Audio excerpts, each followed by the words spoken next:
Amém, meus queridos irmãos? Amém. Cumprimento a todos com a graça e com a paz do nosso Senhor Jesus Cristo. Mateus capítulo 5, versículo 9. Mateus 5, 9, nós estamos aí na série das bem-aventuranças e hoje é a penúltima bem-aventurança, a 7ª bem-aventurança, e então no próximo domingo nós vamos encerrar essa série de exposições aqui das bem-aventuranças, amém? Mateus 5,9 diz assim: bem-aventurados os pacificadores, porque serão chamados filhos de Deus. Bem-aventurados os pacificadores, porque serão chamados filhos de Deus. Santo Deus e Pai, nós te louvamos, nós te agradecemos, porque nós estamos em liberdade de culto e diante da tua palavra aberta, palavra essa que é inerrante, eficaz, fiel, justa, perfeita e eterna. Meu Deus, na tua palavra nós temos resposta para todos os anseios da nossa alma. Por isso o Espírito Santo tem a liberdade para trazer cativo nesse momento o nosso entendimento, para que nós venhamos sair daqui, meu Deus, compreendendo as verdades e as grandezas da tua palavra. Assim eu oro no nome de Jesus. Amém. Amém. Bem-aventurados os pacificadores, porque serão chamados filhos de Deus. Mais do que felizes são aqueles que promovem a paz, pois eles testificam a imagem e a vontade de Deus. É isso que Jesus Cristo está dizendo. Bem-aventurados são os pacificadores. Nós vivemos num mundo violento, irmãos, num mundo que preza pela violência, que bate palma para o homem violento. Mas Jesus Cristo diz nessa 7ª bem-aventurança que mais do que feliz não são os violentos, que mais do que feliz são os pacificadores, não só os pacíficos, mas os pacificadores, porque existem muitas pessoas que são pacíficas, porém provocam contendas. Existem muitas pessoas que têm uma aparência de calma, mas por onde vão semeiam discórdia. Então, mais do que ser pacífico, o Senhor Jesus Cristo quer que nós sejamos pacificadores, agentes, homens e mulheres que por onde estejam semeiem ali a semente da paz. Vocês vão de concordar comigo que não existe um ser no planeta chamado Terra mais encrenqueiro do que o ser humano. O ser humano, ele vive sempre em conflitos. Ele está diretamente em conflito com Deus, com a natureza, no ambiente que ele vive, onde estão 2 ou mais pessoas, ali há discussão e discórdia. E o ser humano, ele está sempre em conflitos com o seu próximo e consigo mesmo. O ser humano vive em conflitos. O ser humano sempre acha algum jeitinho para tirar a paz aonde quer que ele esteja. No século passado, irmãos, isso é muito triste quando nós olhamos para a Primeira e para a Segunda Guerra Mundial, que juntas ceifaram aí mais de 90 milhões de seres humanos. Mais de 90 milhões. Você vê que nós somos os únicos seres que tememos a quem nós deveríamos amar. Nós tememos o nosso semelhante. Muitas vezes odiamos o semelhante, fazemos mal ao semelhante. E o homem, então, ele vive em uma ânsia para se autossatisfazer, buscando continuamente nos prazeres mundanos, transitórios e passageiros do mundo, aquilo que somente o Senhor Jesus Cristo pode nos dar. O homem precisa urgentemente de um encontro com alguém que é conhecido nas Escrituras Sagradas como sendo o príncipe da paz. Um menino nos nasceu, um filho se nos deu, o governo está sobre os seus ombros e o seu nome será Maravilhoso Conselheiro, Deus Forte, Pai da Eternidade e Príncipe da Paz. A humanidade precisa de Jesus Cristo. Os irmãos também hão de concordar comigo que nós estamos vivendo uma suposta evolução no mundo. Até uns anos atrás, as pessoas viviam em um frenesi louco e desenfreado em busca de bens materiais. E as pessoas corriam atrás de bens materiais e gastavam a sua vida para agariar, amontoar, ajuntar riquezas. O ter era mais importante do que o ser. E parece que em algum momento da história a chave virou. E hoje nós podemos ver que esse frenesi pelas paixões do mundo, pelas riquezas do mundo, causou pessoas depressivas, frustradas, desanimadas e amarguradas. Nota-se então uma busca maior por qualidade de vida. E se você abrir as suas redes sociais, Instagram, Facebook, TikTok, enfim, tantas outras, você vai ver que as pessoas fazem postagens e mais postagens, posts e mais posts sobre qualidade de vida, boa alimentação, saúde, e está todo mundo, parece que correndo e buscando a paz, mas estão buscando nos lugares errados. Apesar da intenção ser boa, muitas pessoas estão buscando algo bom de maneira errada. Procuram a paz em pessoas, objetos e instituições que não podem lhe dar esse presente. É a famosa falsa paz. É a famosa falsa paz. Porque, irmãos, em primeiro lugar, a paz que o mundo oferece não é verdadeira. Ela é inconstante e fraudulenta. É uma paz que necessita de um cenário perfeito. Qualquer coisinha que dê errado, essa paz já não é mais proveitosa. Em segundo lugar, o que o mundo prega como paz, na verdade, é uma espécie de censura. É proibido falar sobre algo que está errado. É proibido apontar o que está errado. A paz não é fingir que algo errado não está acontecendo. Isso é, no mínimo, covardia e omissão. E nós estamos vendo muita coisa errada na sociedade. Nós estamos vendo muita coisa errada acontecendo. Mas se nós falarmos, a coisa piora, a coisa acontece. Então, essa paz que o mundo prega nada mais é do que uma censura. Omissão e covardia não são paz.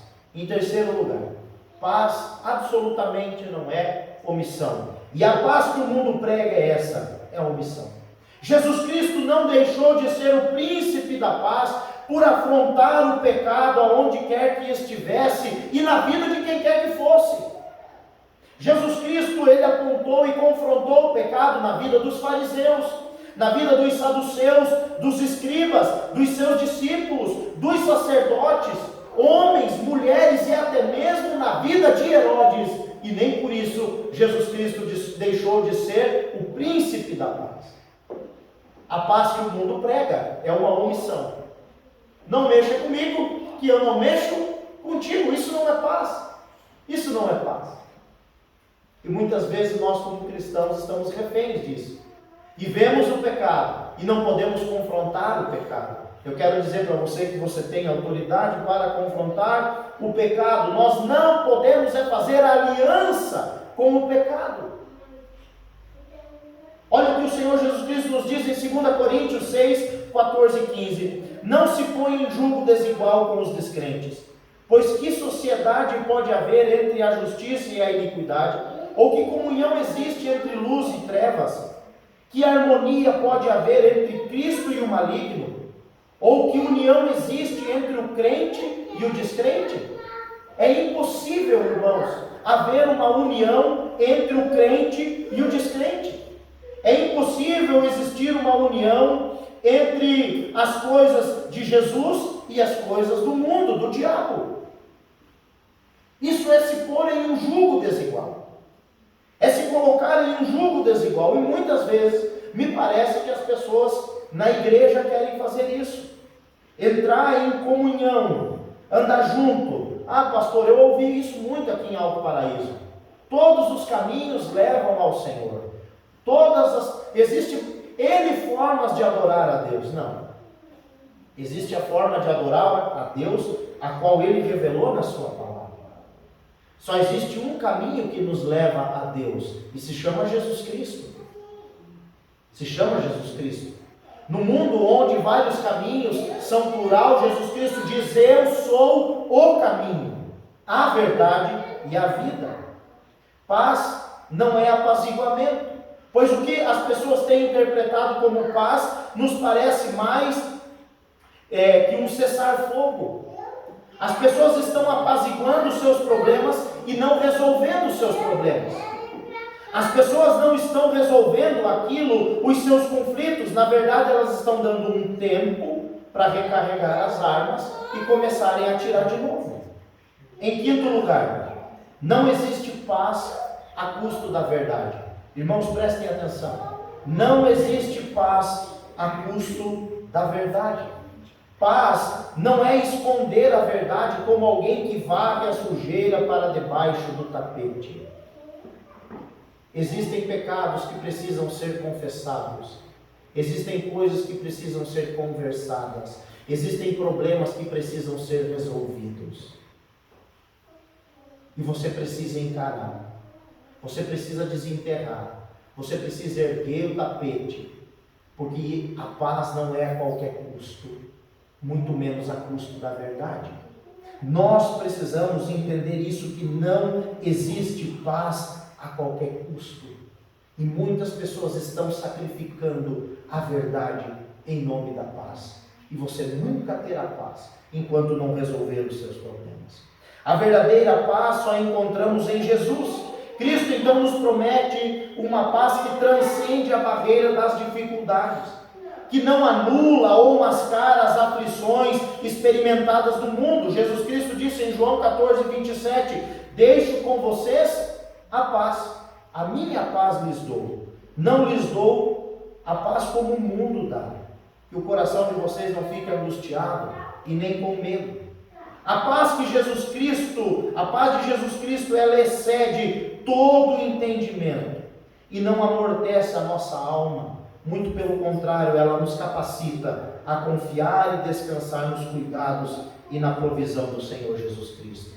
Jesus nunca nos omitiu de problemas. Ele disse em João 16:33, falei essas coisas para que em mim vocês tenham paz. No mundo vocês passarão por aflições, mas tenham coragem, eu venci o mundo. Jesus diz aqui nesse texto que mais do que felizes são os pacificadores. E para entendermos o que é um pacificador, eu quero sugerir para você aprender o que não é ser um pacificador. Em primeiro lugar, o que não é ser um pacificador é ser uma pessoa insensata, uma pessoa que está fora de base, fora de si, uma pessoa encrenqueira ou uma pessoa fofoqueira. Veja só, ser uma pessoa insensata, Provérbios 18:6, as palavras do insensato provocam contendas e a sua língua clama por açoites. O insensato, aonde ele vai, ele causa problemas, ele leva contendas e discórdia. Aquele que é insensato é o contrário de um pacificador. Em segundo lugar, ser encrenqueiro. Provérbios 17:14 diz, como o abrir-se da represa, assim é o começo da contenda, desiste, pois, antes que haja rixas. Aquela desgraça que aconteceu em Brumadinho, irmãos, começou bem pequena, com uma rachadura pequena, que poderia ter sido resolvida, mas não foi. Assim é o início de uma contenda. Então, se você é uma dessas pessoas encrenqueiras, abandona esse comportamento, porque hoje pode ser que essa sua ação não esteja causando nada, são pequenos danos, mas a represa vai estourar. E quando a represa estourar, danos irreversíveis. Em terceiro lugar, fofoqueiro, carteiro do diabo. Provérbios capítulo 6, do 6 ao 19, diz que 6 coisas o Senhor detesta, e a última a sua alma abomina. Sabe qual que é a última coisa que a alma do Senhor abomina? O que semeia contenda entre os irmãos. É aquele carteiro de Satanás que sai de casa em casa, levando fofocas e mentiras.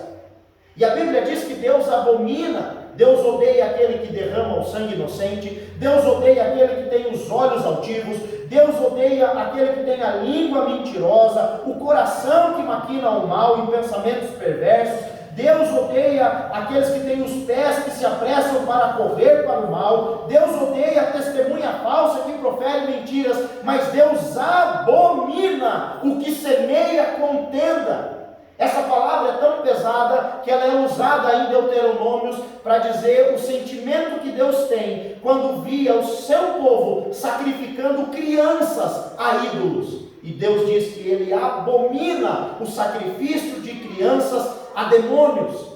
E agora Deus usa a mesma palavra e diz que ele abomina aquele que semeia contenda na vida dos irmãos. É muito pesado. Deus abomina os carteiros do diabo. A Bíblia então nos apresenta uma receita para vivermos bem, felizes e em paz. Você quer viver bem, quer viver feliz e quer viver em paz? Anote esse texto, 1 Pedro 3,10. Pois aquele que quer amar a vida e ter dias felizes, refreie a sua língua. Evite que os seus lábios falem palavras enganosas. Afaste-se do mal e pratique o bem. Busque a paz e empenhe-se em alcançá-la. O que significa então ser um pacificador? Em primeiro lugar, mais do que ser uma pessoa pacífica, é alguém que promove a paz. É o nosso dever como filhos de Deus promover a paz, construir pontes de paz e não barricadas de discórdia. Em segundo lugar, a Bíblia diz que quão formosos são os pés daqueles que anunciam o Evangelho da paz. Isaías 52:7, quão formosos são sobre os montes os pés dos que anunciam as boas novas, que faz ouvir a paz, que anuncia coisas boas e que faz ouvir a salvação, que diz a Sião, o seu Deus reina. Como é bom ser um pacificador, ser portador de boas notícias. Em terceiro lugar, nós somos portadores da mensagem de paz. E quando Cristo instruiu os seus discípulos, ele disse: olha, aonde vocês entrar, na casa que vocês entrar, vocês vão levar a minha paz. E vocês vão chegar naquela casa e vão dizer: paz seja convosco. Lucas 10, versículo 5. Ao entrarem numa casa, digam primeiro: paz seja nessa casa. E se houver ali uma pessoa que ama a paz, sobre ela repousará a paz de vocês. Se não houver, a paz voltará para vocês. Ô meu irmão, você não tem que ficar levando historinha, conversinha fiada para a casa dos outros, não. Você tem que levar a mensagem de Jesus Cristo. Tem que ser portador de boas notícias. Ser pacificador, em quarto lugar, é refletir na própria vida o caráter de Deus. Porque o nosso Deus é o Deus da paz. Romanos 15:33, e o Deus da paz esteja com todos vocês. Em quinto e último lugar, ser pacificador é compartilhar com os outros a herança que Jesus Cristo nos deu. Qual é a herança que Jesus Cristo deixou para nós? Deixo-vos a paz. A minha paz vos dou, não vou lá dou como o mundo a dá. Então não fiquem com o coração preocupado. Talvez você esteja dizendo assim: pastor, mas como ser um pacificador? Como ser um pacificador? Em primeiro lugar, um pacificador primeiro foi pacificado por Jesus Cristo. Um pacificador tem um coração puro. Um pacificador chora por seus pecados. Um pacificador é misericordioso. Um pacificador é humilde de espírito. Então Jesus Cristo fez uma obra na vida dele. Ele foi curado do frenesi espiritual e encontrou paz em Deus. E agora então ele ajuda os outros a encontrarem essa mesma paz que só Deus pode dar. Um pacificador não é apenas alguém que tenta interromper as guerras e as contendas ou entre as nações e as pessoas. O pacificador é um crente que sentiu a paz de Deus e que traz essa paz aonde quer que ele for. Um pacificador, ele tem uma afeição genuína pela paz. Ele almeja, ele trabalha para que a paz não acabe, e mais ainda quando ela acaba. Ele faz de tudo para que a paz no lar seja mantida, mas quando essa paz vai embora, ele trabalha dobrado para restaurar os laços familiares. Um pacificador é um reparador de brechas, é alguém que promove, irmãos, a união entre amigos, vizinhos, familiares. Pacificador é alguém que encurta as distâncias e não cria mais barreiras. Um pacificador, em quinto lugar, ele prega o evangelho da paz. Ele prega a palavra de Deus. A Bíblia nos diz que Cristo veio ao mundo e evangelizou a paz aos que estavam longe e também aos que estavam perto. Foi a evangelização da paz que nos tornou povo de Deus e membros da família de Deus. Um pacificador perdoa. Você tem perdoado quem lhe ofendeu? E a Bíblia, irmãos, nos diz o seguinte, na parábola do credor incompassivo, que a dívida que foi perdoada do credor incompassivo era 700.000 vezes maior do que a dívida que ele não perdoou do seu conservo. Nós precisamos perdoar aqueles que nos ofenderam. Por quê? Porque a nossa dívida era infinita. E para ser saldada a nossa dívida, precisou Jesus Cristo, o Filho unigênito de Deus, vir ao mundo e morrer pelo meu e pelo seu pecado. Um pacificador é um agente da reconciliação.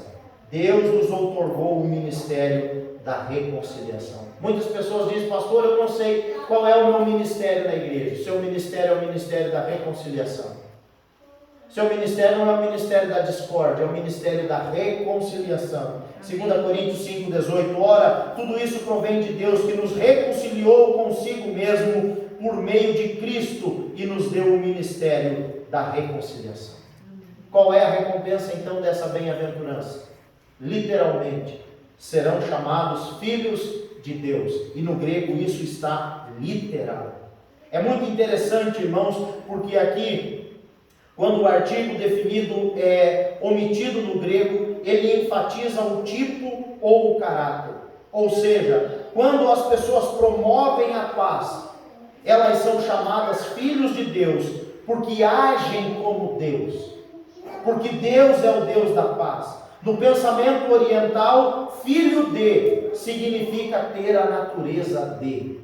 Se são filhos de Deus, eles têm a natureza de Deus. Se são filhos de Deus, eles têm a natureza de Deus.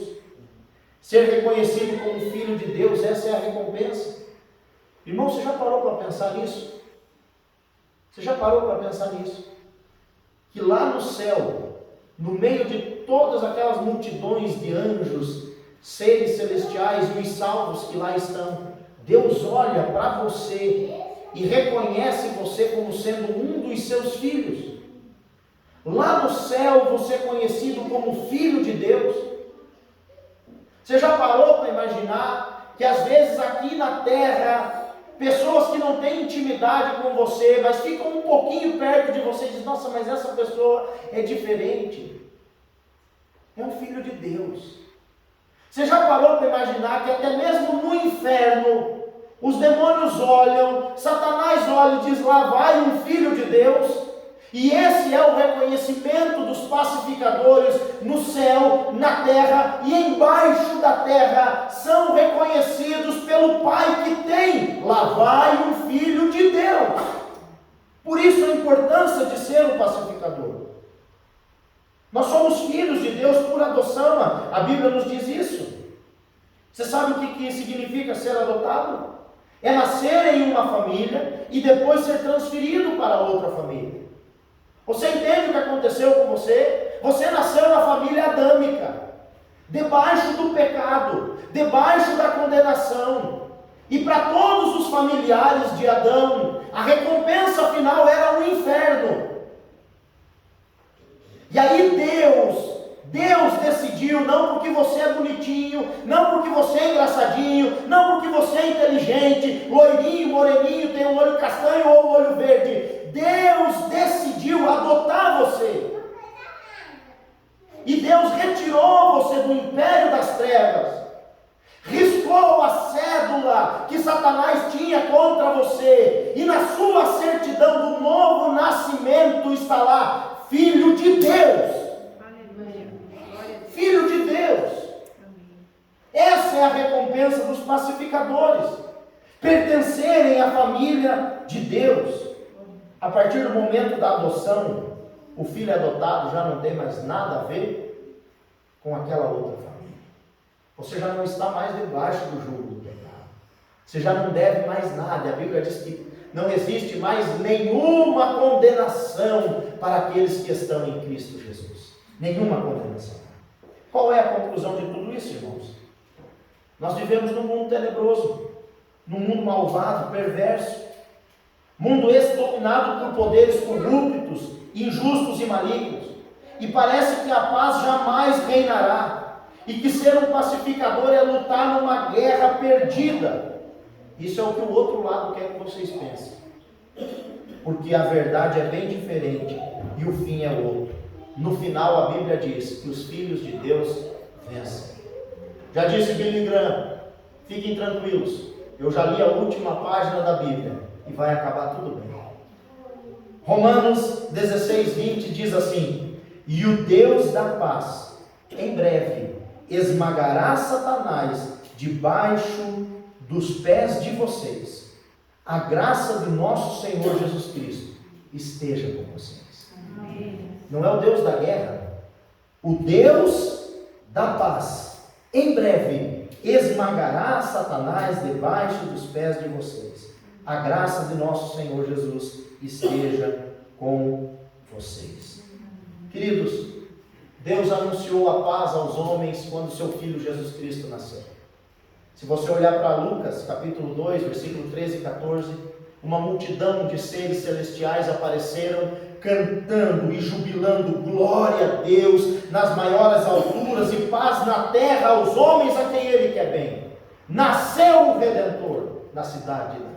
Deus anunciou a paz.